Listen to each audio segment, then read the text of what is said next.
People keep saying that if you don't have a destination in mind, you'll never get there. If you don't pick a direction, you'll never get there. But the fact of the matter is, some of the most amazing opportunities I have had were not things that I picked at all. But when the opportunity arose, I just happened to be in a position to be able to take it. In May of 1989, I played Carnegie Hall because I lost a bet. Thank you for tuning in to the Inris Files, thoughts on pop culture, history, and the human condition from a very specific Generation X point of view. Just before pressing record, I looked up the date of this event and I wrestled with whether or not I should say that it was in May of 1989 because that is so last century. But I am Generation X and I may as well own it. Here's the thing. When I was in elementary school, in third grade, in fact, I was introduced to the cello. I was identified by somebody at the school as being a likely candidate to be able to handle learning a new instrument without sacrificing the rest of my school. And I guess the orchestra needed some cellists. My family was not particularly well-to-do at the time, but the school was in a position to be able to lend me a cello. And so I carried this thing back and forth. And by the way, where I grew up, it was very, very snowy in the winters. And I carried this thing. They trusted me to lug this thing around in a soft case across a huge field of snow and ice between the school proper and the street where I lived. And some of my fondest memories from elementary school involve my friends in the orchestra and the band. Most of the people I knew who I spent any degree of time with also played in either the orchestra or the band. One of my very dear friends played trombone, for example, and sometimes the trombone would factor into some of the make-believe games that we would play in the front yards of our houses. We lived on the same street. There was this. It's funny to think about it, but when I was in fourth or fifth grade, there was a girl who was one grade behind me who got my attention. Of course, when you're that young, you have no idea why. You have no concept of attraction other than sometimes you're still nonetheless, I really want to spend time with this person.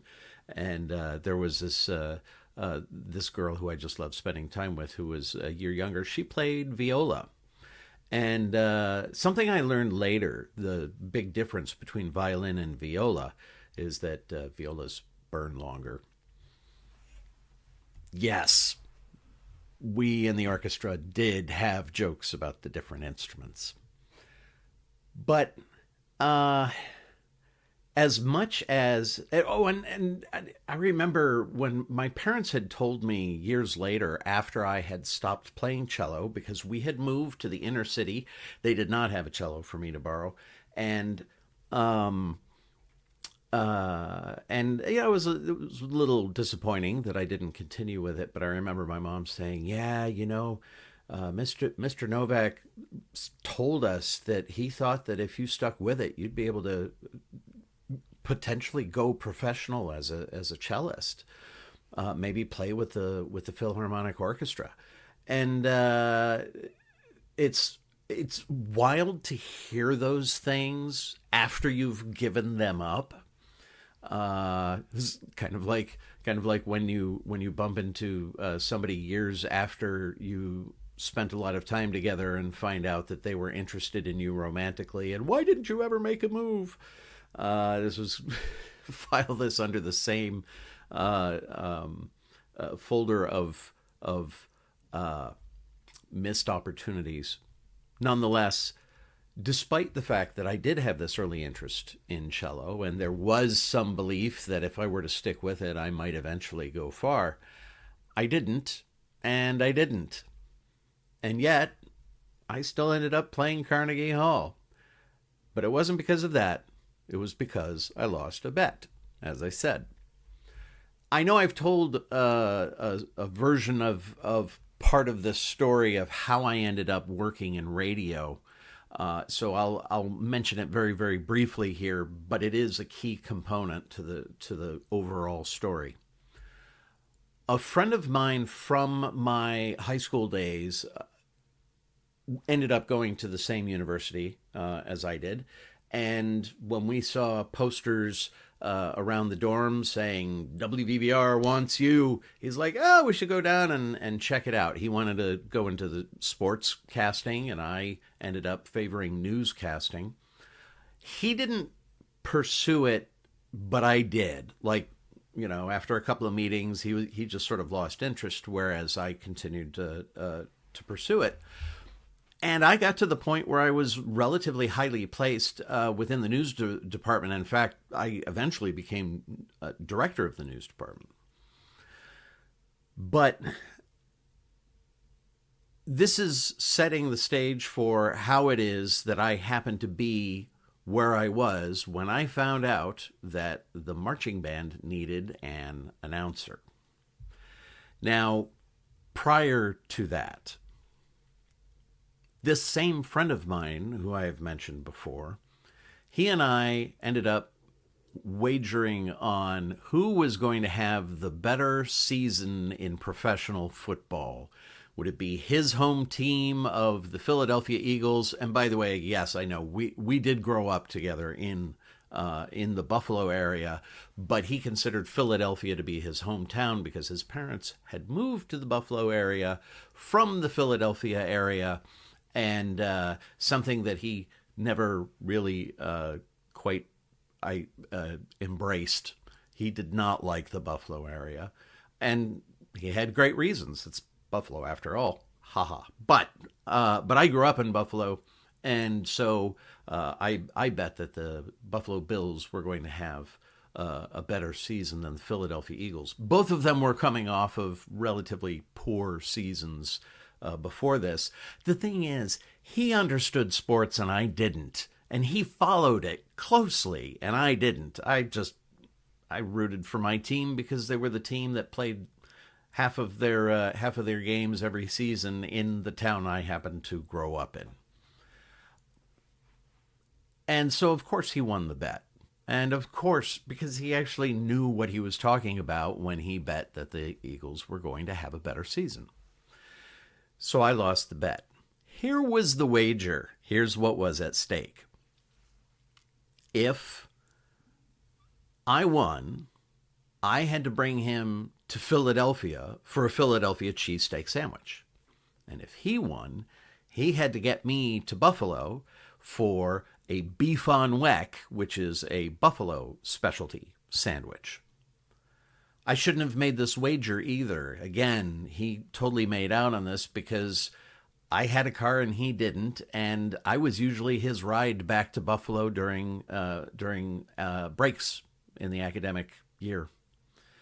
So anyway, I lost the wager, and now I was going to have to get us down to Philadelphia so that I could buy him a Philadelphia cheesesteak sandwich. I will say it was a clever bet, even if it wasn't a very smart bet on my part.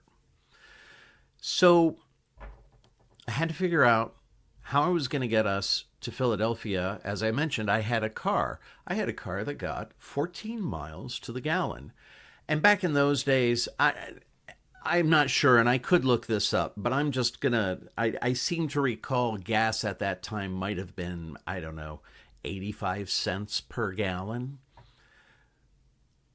Whatever it was, when you only get 14 miles to the gallon, it was going to be an expensive trip to get down to Philadelphia to buy a cheesesteak sandwich. So I had to find another way to get us both down there. Now, the previous year, the University of Pennsylvania football team and the Cornell University football team were both vying for the Ivy League crown. And it all came down to the last game of the season, and this is totally by coincidence. The Ivy League sports teams did not have a championship that or a playoff season that you were playing up to. You had your schedule, and then at the end of the schedule, whoever had the best record would claim the crown. Cornell was one game behind Penn, and the Cornell-Penn game was the last game of the season. If Penn won, they absolutely owned the Ivy League crown. But if Cornell won the game, Cornell and Penn were going to split the crown. So, a lot was riding on this game. At the time, the press box was still being built for the field. They had constructed new stands, and they were building a new press box behind the stands.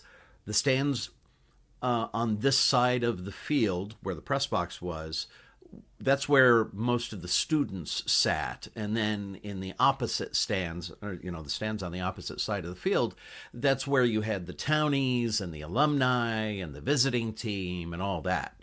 So the first football game that I ever attended at Cornell was the last football game of the year, and it was essentially to determine whether Cornell was going to share in the Ivy League as Ivy League champions. The press box is open air because they haven't finished sealing it up. And this is in late November. It is very, very cold and snowy, and it had snowed. So the announcers were sitting in this open air press box, and that included the announcers for the marching bands. So if I remember correctly, the way it worked was during halftime you had your visiting marching band, and then you had the home marching band. I believe that was the order. When the visiting marching band performed on the field, they had their own announcer behind the mic in the press box where the announcers sat. And he made a ton of very, very nasty jokes about Cornell. And by the way, I mean, this is common tradition amongst the teams that the visiting marching band would naturally be talking trash about the team that was hosting them. Just as often, if you were the host, you might end up talking trash about the visiting team.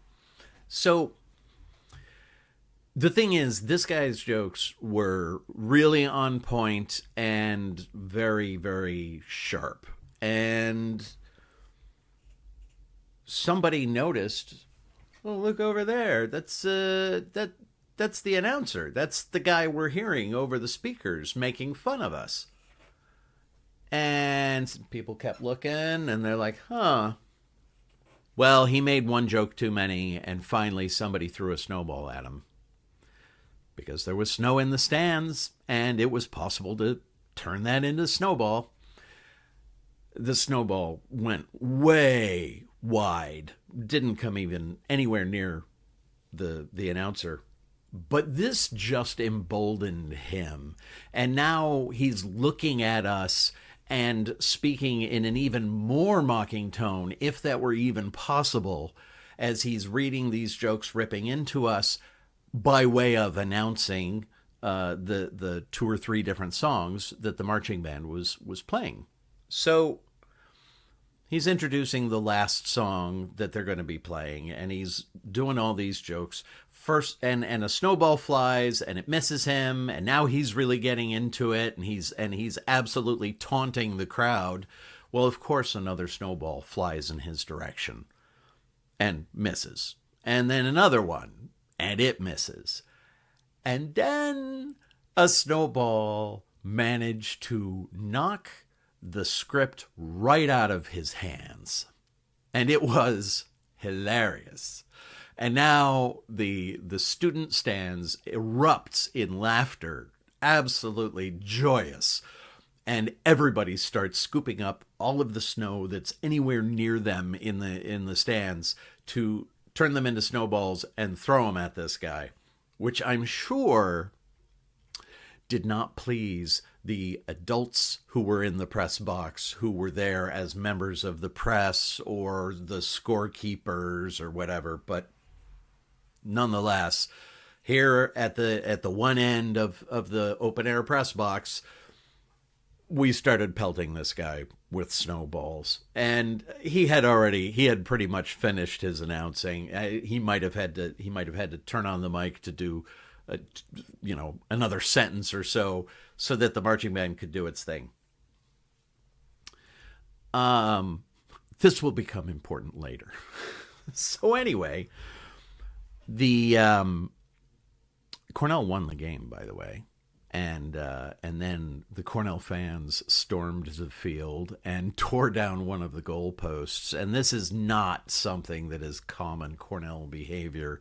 And it didn't remain common Cornell behavior either, because in subsequent years they made it very, very difficult for students to find their way from the stands onto the field. Nonetheless, be that as it may, this was how the football season had ended. And now, a year later, the professional football season is wrapping up. And actually, was it even a year later? Maybe it was a couple of months later. The NFL is wrapping up its season. And I got to figure out how to bring my friend down to Philadelphia. As all of this is unfolding, I happen to be at a news department meeting at the radio station when somebody who is a little bit older than I am, and so she's been involved at the radio station a lot longer. She's higher ranking than I am, and she also at this time had been in the marching band for a while. She said to everybody in the news department, by the way, the announcer for the marching band is graduating this year, so they're going to need another announcer. And I'm just letting everybody here know, since you all are developing your radio voices, that you may want to consider auditioning for being the announcer.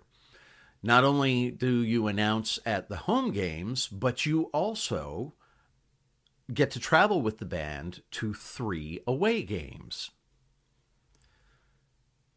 And if there were the light bulb thing where a light bulb lights up right above your head, you would have seen it. You would have seen that light bulb moment absolutely strike me.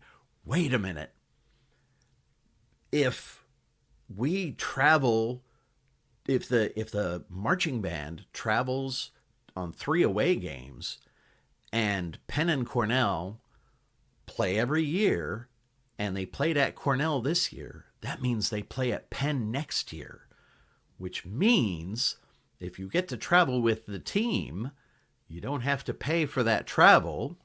In fact, actually, and then once you got there, you would stay overnight, and you would members of your band would crash at the dormitories of the members of their marching band. So lodging is essentially taken care of. Plus, I had a friend who was a student at Penn, so I already knew somewhere where I could crash anyway. And if I could bring my friend with me, and when you're going on big buses, certainly it must be possible every once in a while to bring a guest along, a guest of the band. So I decided I was going to audition to become the announcer for the Big Red Marching Band. I know that's a very twisted way to get to that point, but that's what happened. I auditioned, participated in the audition, and I know I told that story on another video here. The audition went well, and I became the announcer for the marching band. And it became absolutely one of the highlights of my college career, to the point where today, even as my kids are wrapping up at the high school here, I'm announcer for the high school marching band at the home games for the high school football team, because it's just a lot of fun. And they don't have students participating in that. That's for the adults at the high school level. So, by the way, you will probably not be surprised, given the story that I've told, that Cornell Penn game was the last game of the following year. I was able to bring a friend with me on the trip down, and so my friend from Buffalo joined me on that trip. We got to Philadelphia, and I bought him his cheesesteak sandwich. And I also got to visit with a friend of mine from my high school who ended up going to Penn. It ended up just being a fantastic trip down to Penn. Here's the thing. I became the announcer for the marching band. The whole thing was so that I could bring a friend of mine down to Philadelphia and buy him a cheesesteak sandwich, because I lost a bet. However, once I fulfilled the terms of the wager, I was still announcer for the marching band.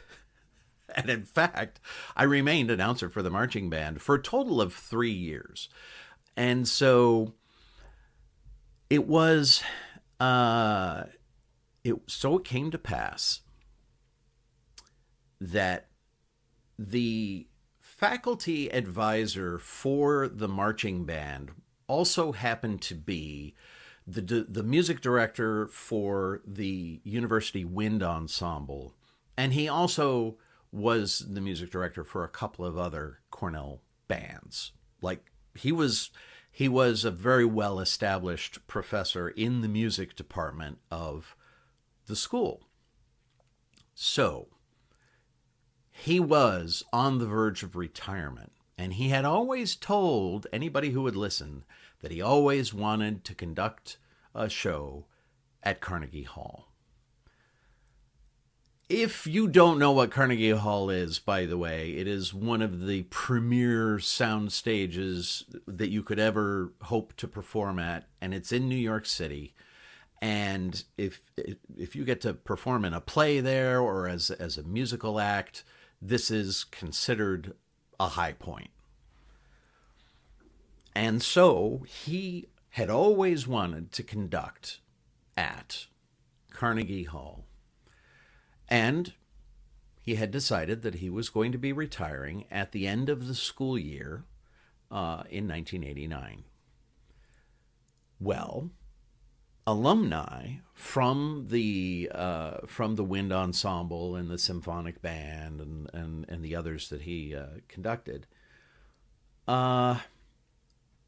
some alumni have a little bit of money, and they decided to pull together their resources to essentially rent Carnegie Hall for a night and to arrange for the combined Cornell University bands to come to New York City to be put up for the night before and the night of, and essentially enable the professor to fulfill his lifelong dream. I was working at the radio station,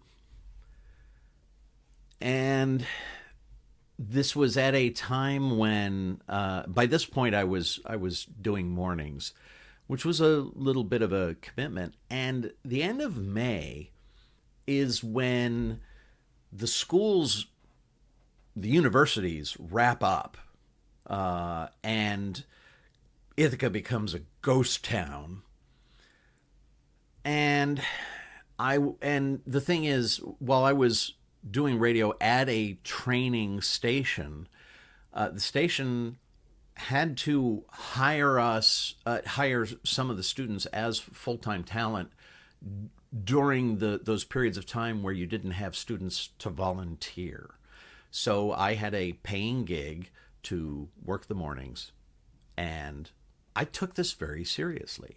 It was this obligation that I had taken on because the radio station did not have a ton of money, and so to have this paid position, I took it kind of seriously. And as I have mentioned elsewhere too, for all that I have had a few adventures here and there in my very, very long life so far, I am not very adventurous. I tend to be like anybody. I do tend to experience inertia, and when I am a body at rest, I am a body at rest until I am acted upon. So everybody from the bands, as the school year was wrapping up, everybody from the bands were talking about how they were going to participate in this concert at Carnegie Hall. And eventually it occurred to somebody to ask me if I would be going, because marching band. The person who asked this question happened to ask it because this person also worked at the radio station, and asked it in front of the person who was kind of running the show. I can't remember if she was GM at the time. She might have been, and if she wasn't, she was on the path to becoming GM, and she was there when somebody asked me if I would be going to Carnegie Hall, and I'm like, well, I can't. I've got my shifts to do and all that. And she's like, Inris, you dummy. Of course, when you have an opportunity to play Carnegie Hall, you go play Carnegie Hall. And I'm like, wait a minute. You don't understand. I'm just the announcer. And they don't need an announcer at Carnegie Hall. They've already got that all locked up. The star of the show is going to be announcing the pieces that he is conducting. They don't need an announcer. And the person who had brought it up said, well, you've been with the marching band all this time. Certainly you know how and where to play the cymbals during the alma mater and the national anthem, because those are songs that the combined bands will all be doing together, all on stage at the same time toward the end of the concert. And again, having marched with the band as often as I had, yes, occasionally I did end up with somebody's set of cymbals, and I knew where to crash the cymbals. I knew music. It's just that we didn't need a cellist in the marching band. So I ended up, because of the better counsel of people who were looking out for me more than I was looking out for myself, I was like, okay, I'll do it. And I don't know. I guess I felt like I was going to be a little bit of a nuisance, but the band accepted me as a full-fledged member of the band. They didn't treat me like just the announcer or just some member of the band staff. It was just assumed, of course, Inris is going to join us here. So I said yes. And I ended up traveling with the band to New York City. We drove out there the day before the concert, and we had time to explore the city. And this was either the first or second time that I had been in New York City. And so New York City was a very new experience for me. I mean, yes, I had grown up in New York State, but Buffalo is at the opposite end of the state from New York City. It's an 8-hour drive between Buffalo and New York City. The only time I had been in the area previously had been for math competition because I was a mathlete when I was in high school. And we had some competition that was in the New York City area, but I don't think we actually went into New York City proper. So the band went, and we were paired up for the hotel rooms, and I was paired up with a guy who was a friend of mine who was a trumpet. And then we were on our own recognizance, so we went out and walked around, and we decided, we should see, where Carnegie Hall is, and we should walk up and down Broadway and all this. So we actually, this is absolutely true story. We stopped somebody out and asked them, "Do you know the way to Carnegie?" And they said, "Oh yeah, you just go down 2 blocks and to the left." There's a famous song from decades prior that goes, "Do you know the way to Carnegie?" Ba, ba, ba, da, ba, ba, ba, ba. And there was also a very well-known joke at the time that, again, was decades old. "Do you know the way to Carnegie?" "Yes, my boy, practice." So anyway, no, the answer is 2 blocks down and to the left. The biggest show in New York City at the time was Cats. And I remember John and I had walked up to where this scalper was essentially saying he was selling tickets for that evening's performance to Cats. And I remember John was like, "Oh yeah, no, hold on, let's see how much they are." And he asked the guy how much for the tickets, and he said $235, and which at this particular time was a great deal of money, especially to somebody who was a working class college student. And John said, $235, is that for the pair? And the guy kind of looked at him like he was some sort of a weirdo and said, "Each. Are you interested?" And I wish I had had the presence of mind to give the answer that my trumpet friend said. He said, "Oh, no, we won't be able to make it. We're playing Carnegie Hall." And then we left. Great line. I wish I had thought of it at the time. An even better line because it happened to be true. One of my other favorite memories from this particular occasion was at the time there was a very popular late night TV show host named David Letterman, and he did a show that was later than the Tonight Show, so his was a much later show.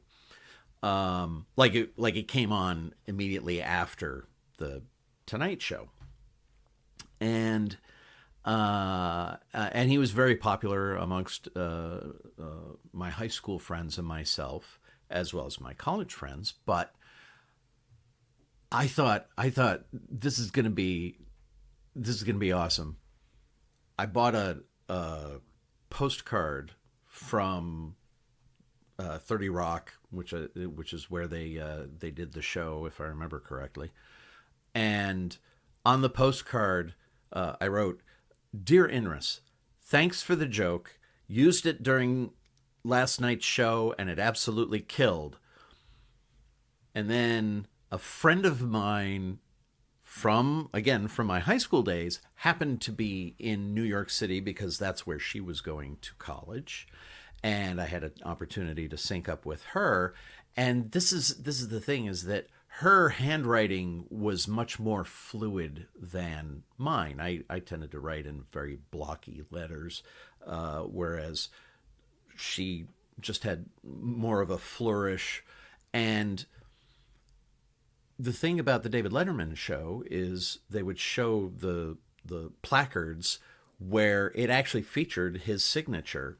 Now, she didn't forge his signature to make it look like the way it looked on those shots that they would show going into and out of commercials or whatever. But she did write it in a very scripty way to make it look like David Letterman had signed it. And I addressed it to the radio station and put it in the mail. Later on, after returning to the radio station, and everybody was, oh, how was it? And we talked about it and this and that. I had forgotten about the postcard. Even though it was one of those things that I thought was very funny at the time, but then, you just sort of forget about some of the seeds you plant sometimes. And I happened to be on the air when I'd finished a talk break, and the sales manager barged into the room as soon as the light went out, and he's like, Is this true? Is this for real? And I'm like, is what for real? And he shows me the card, and I almost tried to play it up as if it were real, and then I'm like, nah. And it was a moment. And then if I remember correctly, we posted it on the board. There was a message board, cork board in the hallway, just to see who would fall for it and who wouldn't. Carnegie Hall is a lot smaller than it appears when you see it in the movies. It's a very compact space, and it is also, the acoustics in it are perfect. You know when a room has been tuned when you walk into it, and it just sounds, all the ambient sound, there's a silence to it and a balance to it that is, your brain knows, even if you have never really been educated in how sound baffling works or any of that, you just know when you walk into it, ooh, there's something different about how things sound in here, and Carnegie Hall is perfect. I played cymbals on 2 songs, one of which was the national anthem, and the other was our alma mater. It was absolutely ridiculous that I would even share the stage with all of these people who had practiced for years at their instruments of choice. But it was a joy just to be there, just to be on stage with, a couple hundred, actually it had to be like at least 300 other performers, because the marching band itself had about 200. And when the crowd applauds, you know that the crowd is applauding. It is just, again, it's just acoustically an amazing experience. And I know I didn't earn my way there the way, so I can't really brag about it as I'm such an amazing musician that I got to play with the best at Carnegie Hall. I did get to play with some amazing musicians. This is absolutely true, but I was there just because I happened to be announcer for the marching band, and I was announcer for the marching band because I lost a bet. You never know where things are going to take you. I think that sometimes the best adventures that we have in life occur as side quests that have nothing to do with the main purpose, but they become part of the stories of our lives, the stories of a life that add to the foundation that everything else is built upon. And there were many things about this particular adventure that were similar to a couple of the other adventures I had, where they were grand adventures that, if left to my own devices, I probably would have just stayed home and, or in this case, stayed in the town where I was living for the summer, reading my books and doing my shift at the radio station. And being surrounded by people who were smarter than me saying, "Hey, you dummy, this is an excellent opportunity. Somebody says, do you want to play Carnegie Hall? The correct answer is yes." So no real moral of the story other than maybe surround yourself with good people who are looking out for you and who are also themselves people who pursue good things. And anyway, it's food for thought. It's not a story that I trot out very often, but it is a story that I trot out with a lot of fondness and a lot of appreciation for the very good friends I have had over the years. And sometimes I need to be reminded that by the way, I'm recording this the night before a trip I am about to be taking. By the time you see this, I will already be on the opposite coast here in North America. And yeah, sometimes I'm not in the mood for the trip, but then once the trip has begun, then I'm an object in motion. And at that point, I want to stay in motion because the adventure is more often than not worth it. So that's another story from the Inrus Files. I hope you enjoyed it. Thanks for joining, and I look forward to seeing you again next time. Take care.